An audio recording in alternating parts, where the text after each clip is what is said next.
ہیں وضو کرتے ہیں، کیا کرتے ہیں؟ رجوع ابھی آج کیا کر کے آپ دیکھتے ہیں رجوع کرنے آئے ہیں یا آپ کی طرف کچھ سوال کریں گے کہ امیر سنت کیا فرماتے ہیں؟ جی بچوں تیار ہو؟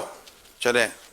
السلام علیکم ورحمۃ اللہ وبرکاتہ. وعلیکم السلام ورحمۃ اللہ وبرکاتہ. کیسے ہیں زکریا بھائی؟ الحمدللہ رب العالمین علی کل حال. آپ سنائیں کیسے مزاج ہیں؟ الحمدللہ رب العالمین علی کل حال. بہت شکر ہے اللہ پاک کا. کیا کر رہے ہیں آج کل؟ میں تو آج کل مکینک کا کام سیکھ رہا ہوں. تو اچھی بات ہے، لیکن کیا آپ نے پڑھائی چھوڑ دی؟ ہارون بھائی، پڑھائی میں میرا دل نہیں لگتا، اس لیے پڑھائی چھوڑ دی ہے. یہ تو بہت غلط کیا آپ نے. آپ کا یہ وقت بہت قیمتی ہے، آپ کو چاہیے کہ آپ علم حاصل کریں. ہارون بھائی، دولت بھی تو ہونی چاہیے. علم سے بڑی بھی کوئی دولت ہو سکتی ہے زکریا بھائی. یہ بات اپنی جگہ پر ٹھیک ہے، لیکن پیسہ بہت ضروری ہے. لیکن زکریا بھائی یہ حقیقت ہے، علم سب سے بڑی دولت ہے. اچھا تو یہ بتائیے، کیا آپ علم سے بازار جا کر کھانا خرید سکتے ہیں؟ زکریا بھائی، رزق کا وعدہ تو اللہ پاک نے کیا ہے، وہ اللہ پاک اپنے بندوں کو دیتا ہے، وہ رزاق ہے. اچھا ٹھیک ہے، یہ بتائیے، کیا آپ بغیر پیسوں کے کاپی، پینسل اور کتابیں خرید سکتے ہیں؟ نہیں. تو بس ثابت ہوا علم دولت نہیں، ورنہ آپ علم سے بہت کچھ خرید لیتے. بھائی ہم ہمیشہ سے سنتے آئے ہیں علم لازوال دولت ہے. یعنی آپ نے میری بات نہیں ماننی؟ آپ کی بات میں وزن نہیں ہے. بھائی پھر کیسے فیصلہ ہو کہ آپ درست کہہ رہے ہیں یا میں؟ ہاں یہ بھی ٹھیک کہہ رہے ہیں زکریا بھائی آپ. پھر کیا کریں؟ ایسا کرتے ہیں، ہم یہ بحث ختم کر دیتے ہیں اور امیر سنت کی بارگاہ میں ہم مقدمہ پیش کر دیتے ہیں. جیسا امیر سنت ارشاد فرمائے وہ آپ کو بھی قبول ہوگا اور مجھے بھی. ماشاء اللہ. اس میں تو کوئی شک نہیں کہ علم یہ بڑی دولت ہے. دیکھو دنیا کی دولت ہے نا، خرچ کرنے سے کم ہوتی ہے، اور علم کی دولت ایسی انوکھی دولت ہے کہ جتنا خرچ کرو اتنی بڑھتی ہے. علم کی دولت یوں بڑھتی ہے کہ علم والا علم سکھائے گا نا آگے تو اس کا اور پکا ہوتا چلا جائے گا، پھر یہ کہ مزید بڑھتا چلا جائے گا. جیسے کوئی علم کو یوں مطلب کہ بیان کرنا چاہتا ہے، علم کے بغیر تو بیان نہیں کرے گا، تو اب بیان کی تیاری کرے گا تو اور بہت ساری باتیں اس کے نالج میں آ جائیں گی، تو علم بڑھتا چلا جائے گا. جبکہ دولت کو خرچ کرنے سے یہ بظاہر تو بڑھتی تو نہیں ہے. آپ کے پاس 100 روپے تھے، 10 روپے کسی کو دے دیا آپ نے تو 90 بچ گئے نا، کم ہو گئے نا. تو علم کی وجہ سے پھر دولت بھی حاصل ہوتی ہے. آپ جس کے پاس علم نہیں ہوگا تو وہ جیسے میکینک بنے گا، میکینک کا کام شروع کیا ہے، یہ فرضی مطلب باتیں کرتے ہیں. تو یہ میکینک کا مطلب بہت مشکل ہے کہ یہ بغیر علم کے میکینک کا کام زیادہ کر سکے. بیچارہ دن بھر مزدوری کرے گا اور بس ایسے ہی ہوگا، دیہڑیاں کمائے گا، اور جب لاک ڈاؤن ہوگا تو دیہڑی ختم ہو جائے گی. اور اگر علم والا ہے تو افسر ہوگا اور بڑے عہدے پہ ہوگا، اس کو تنخواہ بھی اچھی ملے گی اور بہت کچھ حاصل ہوگا.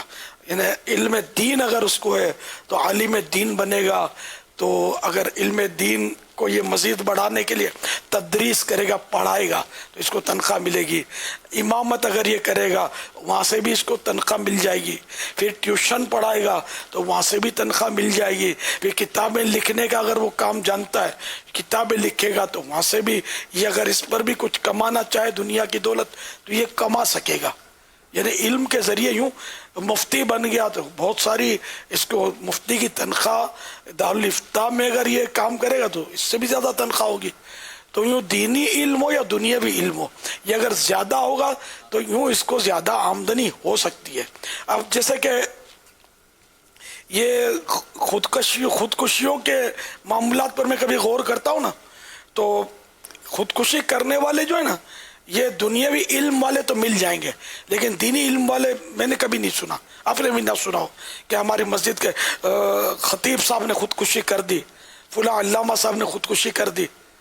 کبھی نہیں سنیں گے. کسی عالم دین نے جو علم دین کا عالم دین ہو تو وہ کبھی بھی خودکشی کا میں نے آج تک نہیں سنا.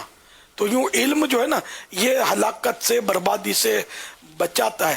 اور جس کو علم دین نہیں ہے بالفرض دنیا کا علم ہے لیکن دنیا کا علم دین کے مقابلے میں تو کچھ بھی نہیں ہے نا. تو یوں دنیا کے علم والے پڑھے لکھے بے روزگاری کی وجہ سے اور یہ خودکشی کر دیتے ہیں. تو یوں ہوتا رہتا ہے. تو بہرحال یہ کہ علم دین سب سے مطلب یعنی کہ بڑا ہے. وہ اوت العلم درجات آیت پڑھو نا. یرفع اللہ الذین آمنوا منکم والذین اوتوا العلم درجات کہ اللہ تبارک و تعالیٰ تم میں سے ایمان والوں کے درجات بلند فرماتا ہے بالخصوص ان کے کہ جو علم والے ہیں. صلو علی الحبیب صلی اللہ تعالی علی محمد.